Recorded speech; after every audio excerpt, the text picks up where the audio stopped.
प्रातः काल हिमाल हाँस्छ जसरी अस्तित्व फैलाउँदै सारा चेतनशील जीवन जगत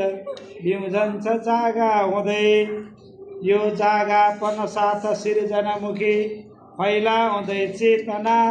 हामी गर्न सकौँ न जीवनमुखी साहित्यको सिर्जना जे जस्तो छ कला खुला प्रकृतिको आधार हो सृष्टिको खाँचो पर्दछ किन्तु सन्तुलनमा हाम्रो नयाँ दृष्टिको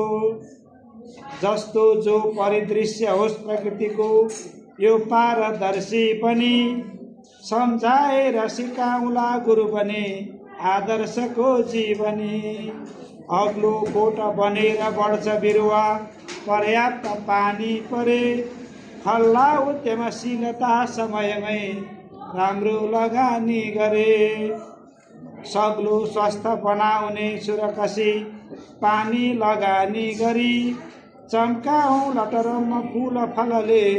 अस्तित्वको माधुरी पानी पर्छ मडारिएर नवमा कालो घना बादल पाई शीतलता चराचर जगत बन्छन् निकै निर्मल यस्तो निर्मल भाव धारण गरे धानिन्छ यो जीवन न्यानो निर्मलता र शीतलपना वर्षोस् न जीवन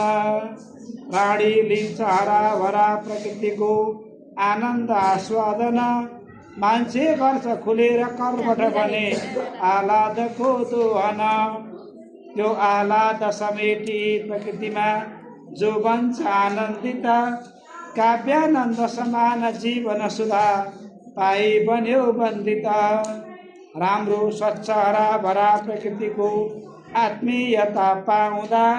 आत्मैदेखि रमाउँदो छ दुनियाँ आनन्द भेट्टाउँदा यो आनन्द सदा बहार फिजियोस् प्राणी जगतमा सदा ऊर्जायुक्त सशक्त निर्भय बनोस् यो जिन्दगी सर्वदा